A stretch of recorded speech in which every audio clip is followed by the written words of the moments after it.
A group has unveiled designs for a 7-foot-tall statue of Satan that it wants at the Oklahoma State Capitol. The New York-based Satanic Temple says if Oklahoma can put a Ten Commandments statue on the Capitol grounds, they should be able to put their statue on the grounds as well. KOCO's Rob Hughes is live at the State House to show us what this statue looks like. Good morning, Rob.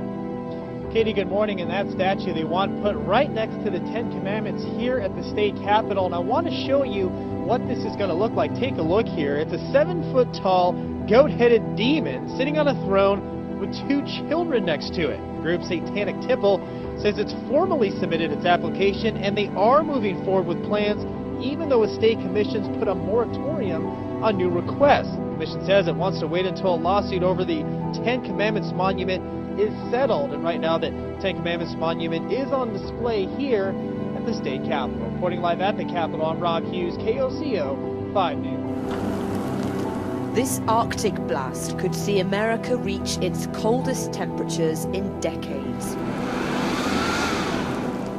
Millions of people across a huge swathe of the country are being advised to hunker down while the so-called polar vortex does its worst. Minnesota could be hardest hit, with wind chills set to make it feel like an astonishing minus 50 Celsius. It's hard to believe that this ground would ever be fit for a football game, but Sunday's NFL match in Green Bay, Wisconsin went ahead. It was one of the coldest ever played. In a frigid minus 18 Celsius, medical experts warned fans to wear at least 3 layers and drink warm fluids amid fears of frostbite and hypothermia. 4 layers of long johns, 2 sets of snow pants, 4 shirts, a sweatshirt, and a coat. Much of the worst hit areas are still reeling from heavy snowfall. Now frozen, it's made for extremely dangerous driving conditions.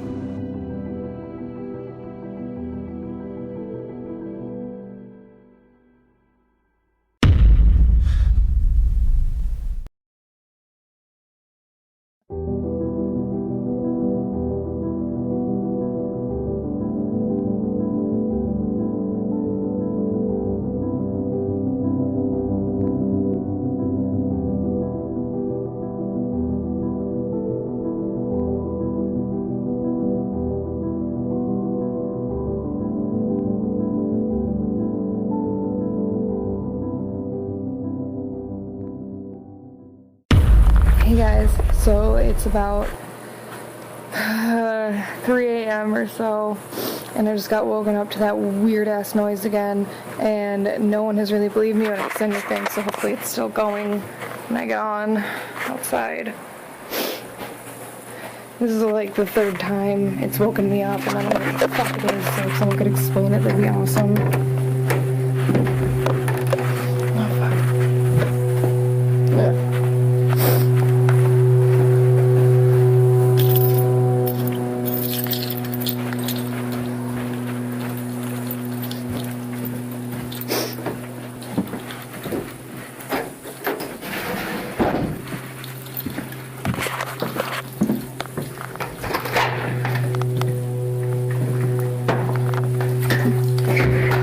Sorry if it's really dark. I turn on my outdoor visibility on my phone. I don't think it's working.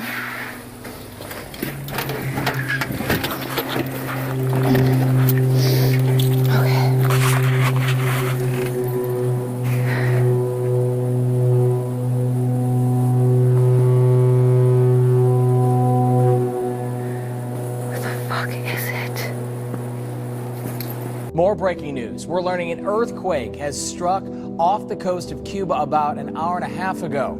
The 5.0 magnitude quake struck 5 miles north of Corralillo, Cuba, which is east of Havana. That's roughly 110 miles southeast of Key West. The quake reportedly shook buildings in Havana as well as South Florida, and we've learned one person in Boca Raton felt it. There are reports that buildings also shook in the Keys. At this point, the U.S. Geological Survey says there is no danger of a tsunami.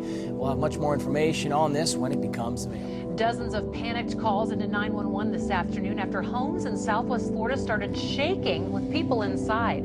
I felt it. I knew it. I thought it was just me. Fresh from a Caribbean cruise, Yvonne Progent was just starting to get his land legs back. And then I was replying to my emails and I was sitting.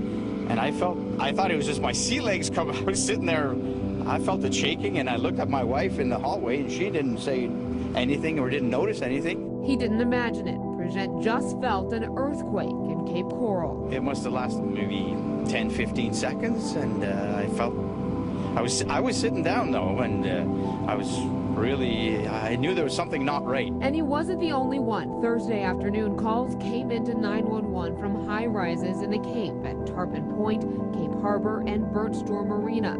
Their buildings were swaying. There are reports from Cuba that it was felt as far as Centro Habana, meaning parts of the capital, Havana, but also felt as well in Varadero, felt in Sagua La Grande, felt as well in Corralillo. These are all municipalities along the north coast of Cuba this afternoon. Again, of course, it was felt in Key West. Highly unusual. There is not a fault that crosses North Cuba. That fault, part of the Caribbean plate, is way off to the southeast of Cuba, so it is quite unusual to have this happen where it happened. Now, earthquakes are not something we here in Florida have to deal with, but today, people in Key West say they felt the ground shake.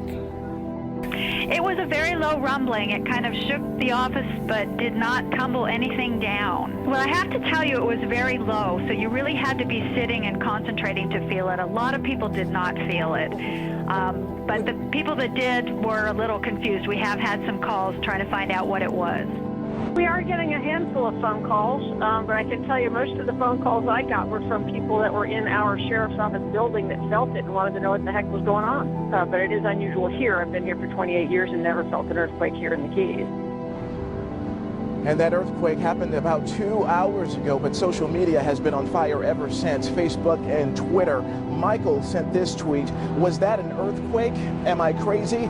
Here's another tweet from Glenn. He says, wife just felt the earthquake. Hashtag Key West. So far, there's been no reports of any damage or any injuries, but it's certainly been the talker for everyone in the Keys, from Marathon on down to Key West. So a lot of people talking about this very rare occurrence. This was the scene after Cyclone Ian hit Tonga. Winds gusting up to 287 kilometers per hour left parts of Ha'apai Islands flattened. Tonga's Director of Emergencies says there is more damage than they anticipated. It was one of the strongest storms to hit in decades. 70% of the houses is, either damaged or blown away, and the rest of the 30% that left is, affected by water. And we are continuing to track a major wildfire this morning in Glendora, California. It is one of several fires across the state this month. But January is supposed to be the rainy season. The dangerous conditions come from a drought that began more than a decade ago. Forecasters say 2013 was California's driest year on record. CBS This Morning contributor Michio Kaku is a physics professor at the City College of New York. Professor, good morning. Morning. So what's causing this drought? This is the drought from hell. You have to go back to 1849 to find anything as bad as this, the drought of the century.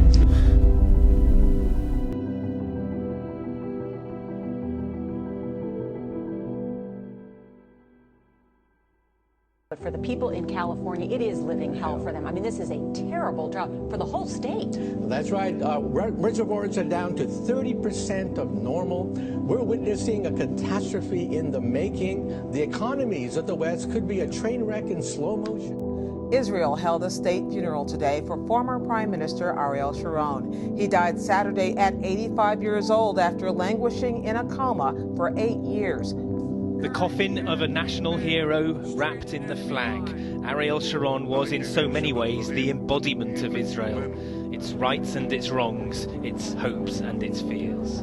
Outside the Parliament building, statesmen paid tribute to a man who devoted his life to Israel's defense. Israel remembers a brilliant battlefield commander. So as Sharon's body arrived for burial at his family's ranch, weapons of war stood ready nearby. The funeral is taking place just the other side of those trees on the hill there, and just behind me on the ridge here, the Israeli Defense Force has deployed what it calls the Iron Dome, a missile defense system to protect the funeral from any rockets which might be launched at it from inside Palestinian territory, the Gaza Strip, just a few miles away from where Ariel Sharon is being laid to rest.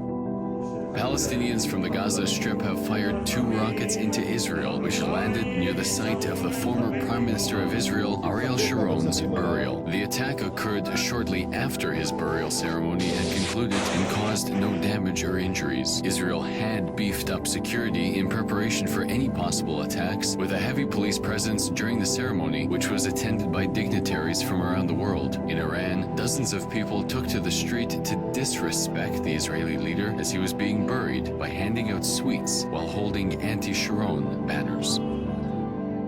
Let's head over to the Philippines. At least 20 people have been killed and thousands displaced as 2 days of heavy rains set off floods and landslides in the southern Philippines.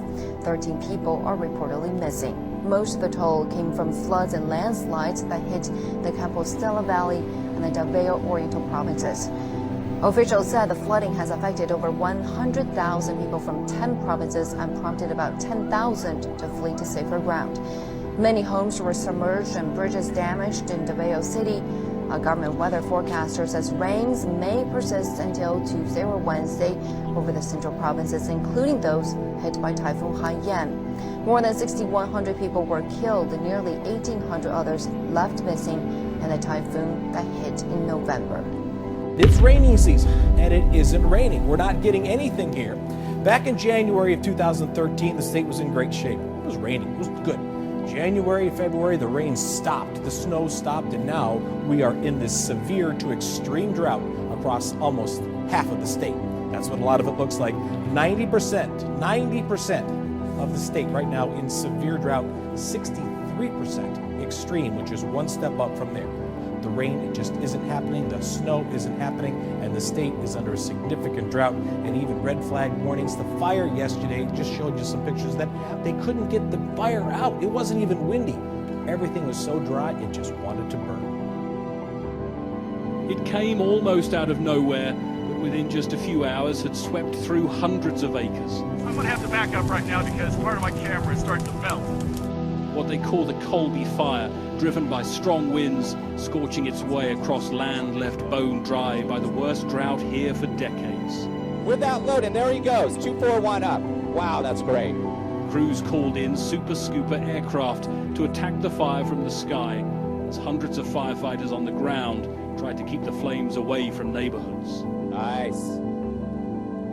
Mandatory evacuation are in effect. There was little time for nearly 2,000 people told to leave their homes. They drove up and they had an evacuation like on a loudspeaker, and then another one came about 5 minutes later, and then that's when I started to get really scared. And I could see the black smoke above the hill, and all I could think of was dog and cat and me and get out.